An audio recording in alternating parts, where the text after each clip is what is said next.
안녕하십니까. 강호발 문안드리겠습니다.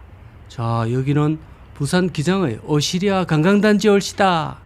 오시리아 관광단지가 현재 생각보다 개발이 더딘 상황에서 일찌감치 상가 분양을 받았던 사람들이 몇 년째 피눈물을 흘리고 있습니다.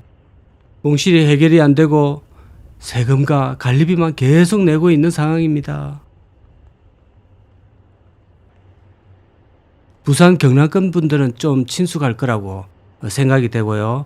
서울 경기권에서는 약간 생소하실 건데 일단 뜻은 그렇습니다. 여기 근처에 절경을 자랑하는 오랑대와 실랑대라는 곳이 있습니다.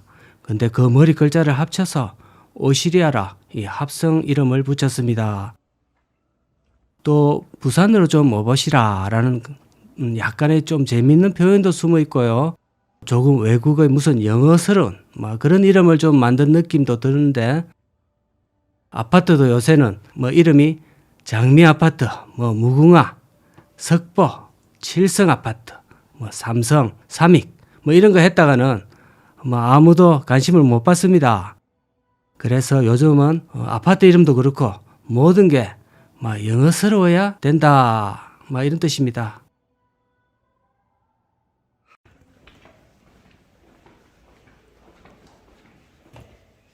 롯데월드가 서울에만 있었는데 부산 오시리아에도 현재 개장을 한 상태입니다.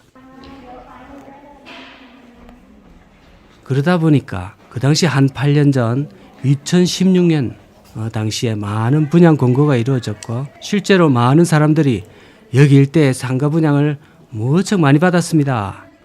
그런데 보시면 아시겠지만 건물 전체가 텅 비어 있는 실정이고 여기 말고도 곳곳에 붙어 있는 공실이 수두룩합니다.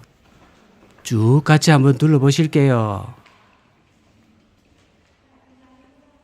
롯데월드가 개장한 지는 2년 정도 지났는데 제 개인적인 생각으로는 서울의 롯데월드에 비하면 전혀 비교가 안 되는 그런 정도입니다.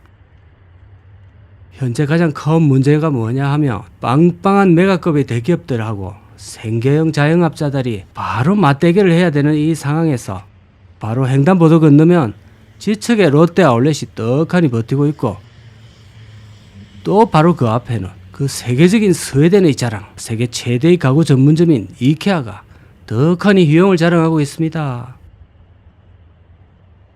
하도 식구가 이케아 했었길래 한번 들어갔다가 그 전에 이케아가 뭔지도 몰랐습니다. 솔직히 1층만 한번 둘러보고 역시 제가 이제 저번에도 밝혔다시피 그대 건물 특히 백화점 이런 데 들어오면 울렁증 때문에 갑자기 어지러웠어.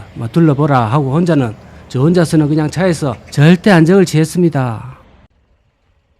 그나저나 이케아 1층을 쭉 둘러보고 무슨 거대한 공장 창고 같더라고요. 무슨 선반이 4층 높이 정도로 좀 가장을 더하면은 3층, 4층 높이 같이 지어놨는데 그 무너지면 마치 깔릴 것 같기도 하고 그런 느낌이 들었습니다.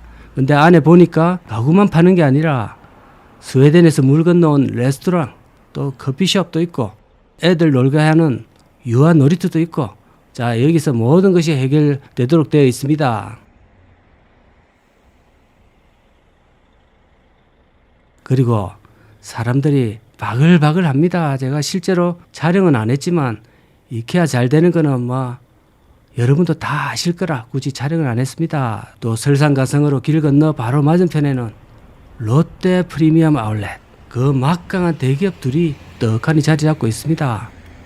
역시 그 안에서도 끼니를 다 해결할 수 있고 커피와 쇼핑 모든 것이 한 방에 해결 가능한 두 개의 맘모스 쇼핑센터가 똑같은 곳에 자리 잡고 있는 마당에 어떻게 브랜드도 없는 개인들이 도대체 어떤 품목을 다루어야 상대가 되겠습니까? 실제로도 지하주차장 저 두 개의 막강한 대기업의 지하주차장에는 차들이 빽빽하게 어디서 다들 왔는지 자리를 잡아서 주차자리를 찾는데도 한참을 헤맸습니다.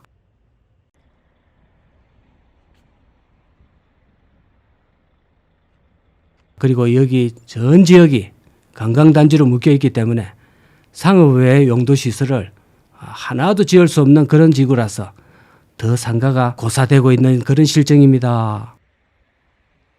애초에 들어오기로 했던 아쿠아월드나 수중호텔 이런 것도 틈만 파놓고 현재 무기한 연기 상태에 있습니다.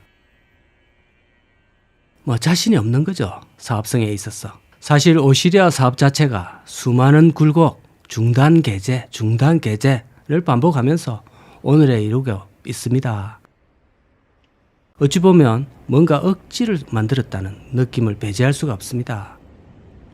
여기 원주민 생계협동조합장도 대기업 상권에서 모든 것이 해결되고 있는 마당에 일부러 도로를 건너오는 방문객이 없다고 하면서 하소연을 하고 있습니다. 이게 최근에 오시리아 단지 상가 분양자가 부산 도시공사에 민원을 넣은 내용인데 한번 소개해드리겠습니다. 자, 저는 오시리아 관광단지에 상가 분양을 받은 사람입니다. 처음에 상가 분양 받을 때는 아쿠아월드, 루시드 리조트 등 여러 가지 시설들이 들어온다고 했는데 지금 하나라도 공사하고 있는 곳이 있습니까? 유동인구가 없으니 상가는 오랜 기간 공실로 인해 이자 내기가 너무 힘듭니다. 오시리아 개발은 도대체 언제 되는 겁니까? 아쿠아월드, 루시드 리조트는 언제 공사 들어갑니까? 오시리아 관광단지는 계획적으로 개발하는 것으로 알고 있는데 개발하는 것을 너무 방치하고 놀고 있습니다. 상가 분양받은 사람으로서 고리에 피가 마릅니다. 제발 오시리아 관광단지 활성화 좀 해주십시오. 자, 근데 답변 내용이 참 기가 막힙니다. 전화 통화를 통해서 민원사항을 해결함 그렇게 적어놨네요. 해결되기를 바랍니다. 다른 분들은 민원을 아직 안 넣으신 모양입니다. 빨리 넣어서 저분처럼 해결을 좀 보시기 바랍니다. 민원을 넣으니까 해결이 바로 되네요. 이래 쉬운 거를 가지고 공부가 제일 쉬웠어요가 아니라 민원으로 해결한 게 제일 쉬웠어요. 자, 이게 100억 넘게 들여서 원주민들이 만든 상가거든요. 아무도 없습니다. 통으로 비었고 간혹 가다가 땡처리 같은 것만 하면서 영업을 좀 하다가 그마저도 안 되는 상황인 것으로 보입니다. 그나저나 대부분의 이런 대규모 상권을 형성해가 분양을 하던 시절이 저금리 기조가 유지되었던 2010년대에 폭발적으로 공급이 되고 분양의 열기가 뜨거워지고 또 그 절정이 다주택자 규제로 인해서 그 자금들이 모조리 상가와 오피스텔 그리고 분양형 호텔, 지식산업센터 그쪽으로 다 몰렸습니다. 그러다 보니까 부동산이라는 게 풍선하고 비슷해서 한쪽을 규제를 묶으면 다른 한쪽으로 또 부작용이 불룩하니 솟고 그런 현상이 반복되고 있습니다. 그래서 그건 부동산 규제 그것은 영원한 숙제다 그런 생각을 해봅니다.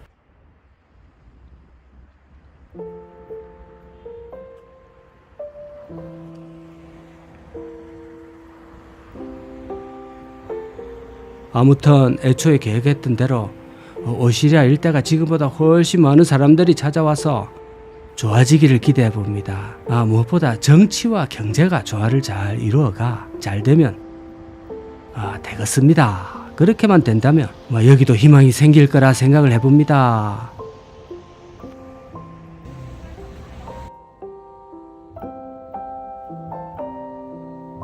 오늘도 감사합니다. 권력에 연결만 하면 한국에서는 허가가 무조건 나온다. 부산권 전설의 토건 황제와 정치권의 합작. 안녕하십니까, 강호발입니다. 오늘은 상당히 거대한 건물 들고 왔습니다. 물건 딱 봐도 물건이 괜찮아 보이지 않습니까? 시청자분들이 하도 LCT 그러길래 여기 상가를 가보려고 덤을 떠밀리다시피 해서 왔습니다. 급하게 좀 왔고요. 역시 와보니까 대박입니다. 제가 오늘 집중적으로 소개할 부분은 상가동이 거의 유령 상가 마냥 텅텅 빈 상태고 나머지 운영되는 것은 공인중개사무실과 편의점, 간단한 분식점 정도만 운영되고 있습니다. 이렇게 땅값이 비싸고 전국적으로 유명한 맘모스급 마천루에서 소상공인 업종이 소수만 돌아가고 있는 것은 분양이 완전히 실패한 상태라고 볼 수 있습니다. 그리고 몇 개는 입주 예정이라고 붙여놓은 상태인데 뭐 자랑스러운 건지 아니면 뭐 보고 들어오라는 건지 의도가 뭔지 하여튼 붙여놨습니다. 여기 샷다의 모습이 상당히 고급스러운데요. 빌딩의 품위에 맞게 일반 가로판만 되어 있는 철판이 아니고 세련된 뭔가 액세서리 같은 그런 느낌의 샷다입니다. 근데 저런 게 중요한 게 아니고 뭔가 열어서 문을 닫아 놓을 게 아니고 활기차게 가게가 잘 돌아가야 되는데 대부분이 저 상태로 셔터가 내려져 있는 상태로 방치가 되고 있습니다. 완공한 지가 벌써 5년이 넘어가는데 공실 사태에는 진척이 없습니다. 현재 공실률이 거의 80%가 육박한다고 합니다. 자, 이렇게 된 데는 크게는 완공 시기와 또 그놈의 코로나 그게 맞물려서 완전히 꼬여버린 것도 이유가 되고 또 LCT 측이 너무 분양가를 비싸게 했던 것도 문제가 되고 있습니다. 애초에 LCT 시행사 측에서 신세계 스타필드에게 상가 운영권을 통으로 매각하려고 했는데 그 과정에서 의견차를 좁히지 못하고 무산된 것으로 알고 있습니다. 일각에서는 토근황제 이영복 씨의 욕심에 신세계도 고개를 절레절레 했다는 그런 후문이 있습니다.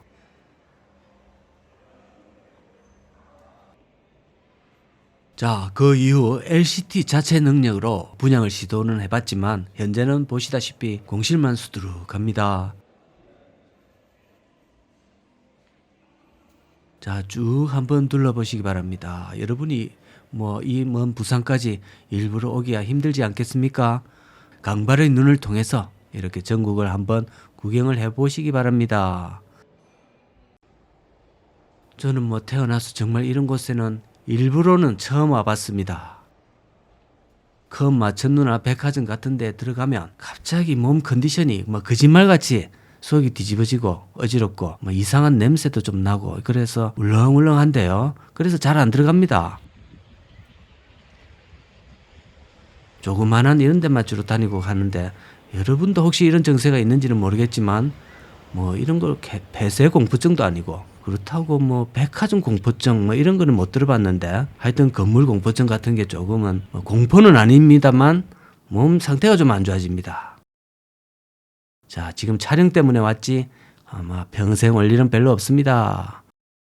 근데 이제 그도 그럴 것이 저 위에 레지던스 구역 또는 생숙 생활형 숙박시설 이 분양가는 평균이 평당 2,700만 원이고 그 옆에 두산 위버제니스 그게 1,700만 원인가 그랬다는데요.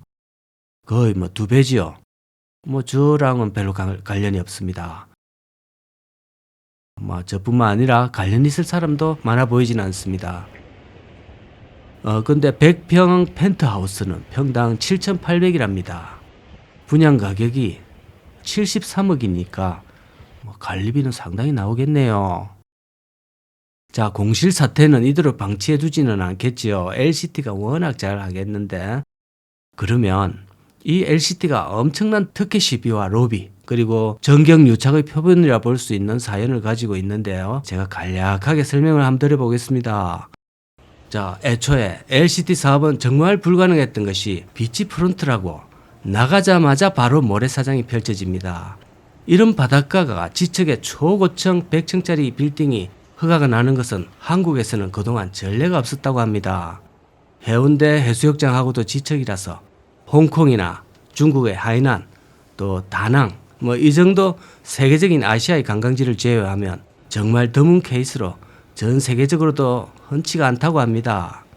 이 정도 비치프론트 입지는 수년 전부터 부산권에서 특혜 의혹이 수시로 제기되고 또 수사 과정에서도 관련자들 몇 명은 자살로 마감하고 그랬습니다.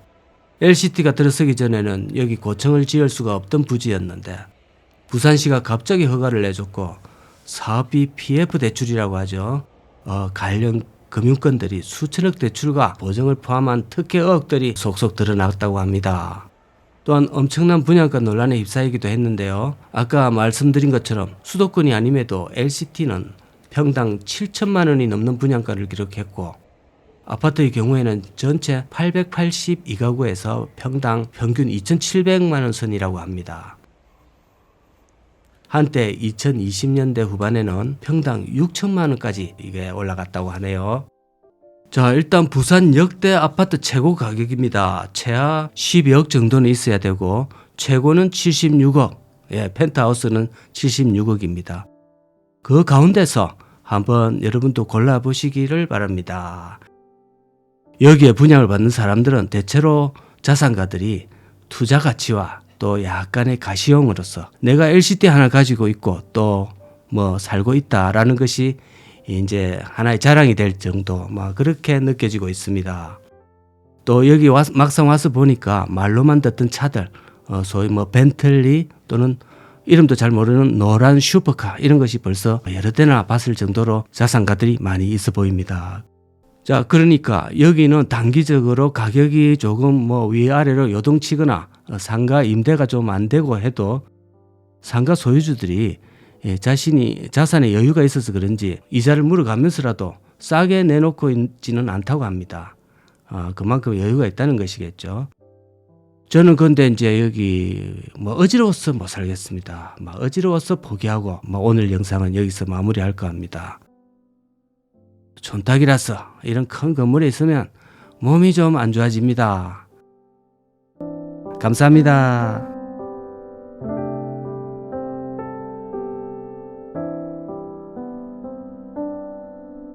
해운대 장산역 역대 최고의 역세상권, 그 중심부 금싸라기에 유령 상가가 20년째 방치되고 있습니다. 안녕하세요, 강호발. 오늘은 부산에서 인사드립니다. 여기는 또 해운대 올시다. 저 상가 겉으로 봤을 때는 아무렇지도 않아 보이고 평범하고 멀쩡합니다. 그런데 저 속에는 구분 소유주 600여 명의 피눈물이 지난 20년 동안 서려 있습니다. 그동안 운명을 달리하신 분들도 많이 계시고 경매가 속출하고 난리도 아니었던 해운대 일대에서는 아마 지나가다가 다 한 번씩은 보고 알고 계시지 않을까 생각하는데요. 최소한 해운대에서는 연식이 좀 계신 분들은 한 번쯤은 들어봤을 사연 깊은 건물일 것입니다. 시작 전에 말씀드리자면 여기는 펜스로 모두 막아놓은 바람에 진입이 안 되고 영상의 분량이 좀 안 나와서 부산 전체적인 상가 공실 상황과 초고층 빌딩은 엄청나게 올라가지만 특별히 부산 경제가 좀 더 부정적으로 전망이 되고 있는 이 몇 가지 요소들에 대해서 한번 짚어보겠습니다. 일단 이 상가에 대해서 좀 말씀드리자면 이름은 해운대 시티 코어입니다. 도시의 코어 핵심이다 이런 뜻인데요. 코어 근육 이런 소리 많이 하지 않습니까?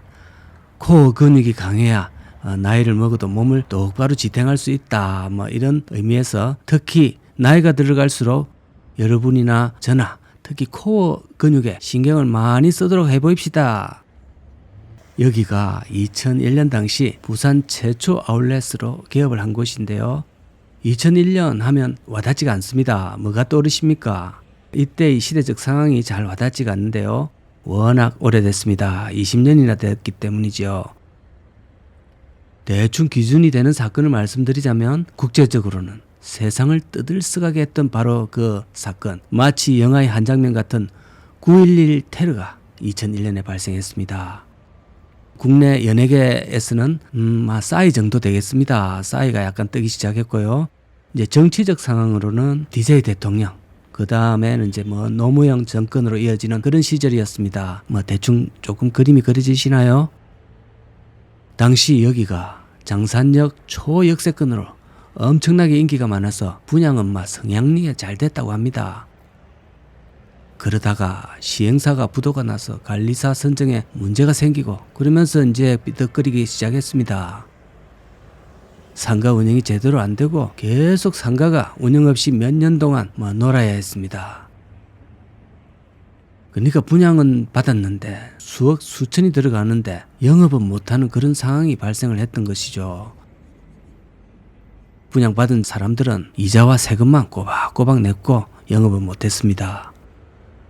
그러다가 어떻게 저떻게 임대료를 받지 않는 조건으로 관리회사를 또 선정해서 굴려봤는데 그 회사도 알고 보니 사기꾼이었고 임대료 관리비를 덩쳐먹고 먹튀하는 그런 불운이 계속됐습니다.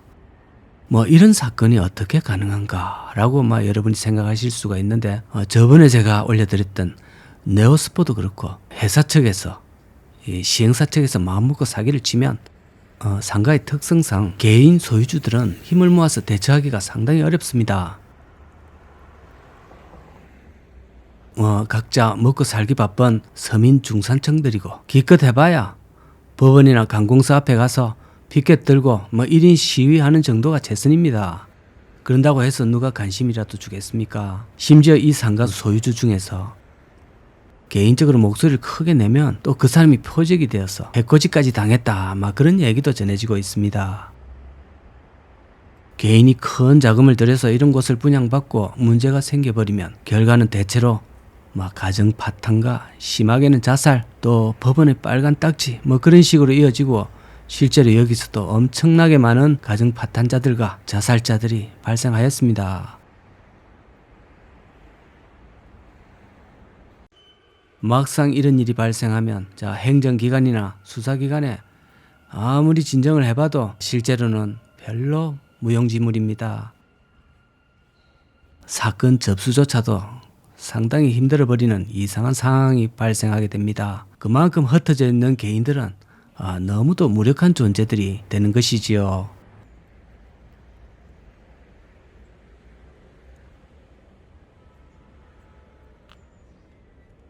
(2020년까지) 교보문고 정도가 입점을 해서 어떻게 운영되고 그마저도 빠져나가버리면서 4년째 완전히 유령상가로 전락해 있습니다.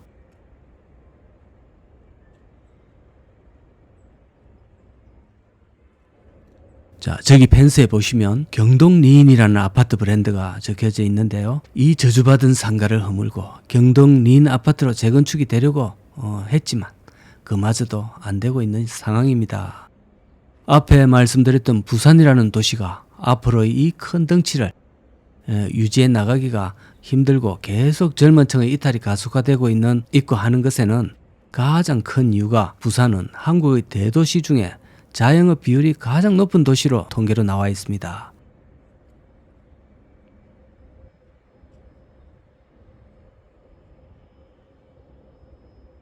온라인 상권의 폭발적 상승이라는 시대적 변화에 따라 오프라인 매장이 불필요해지고 설 자리마저 잃어가는 이런 상황에서 자영업자는 더욱 생존권을 잃어가고 있습니다.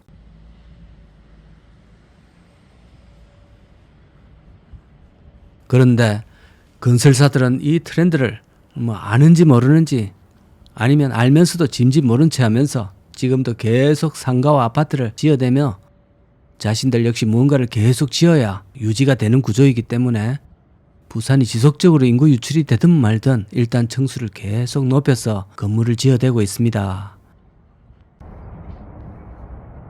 가치를 창출하는 산업은 별로 없고 서비스업 위주의 자영업이 절대적 비중을 차지하는 이 부산. 대형마트들도 계속 못 버티고 문을 지금 닫아가고 있는 상황에서 저런 이름 없는 유령 상가가 하나 둘씩 더 생겼으면 생겨났지 해결될 기미는 별로 보이지 않습니다.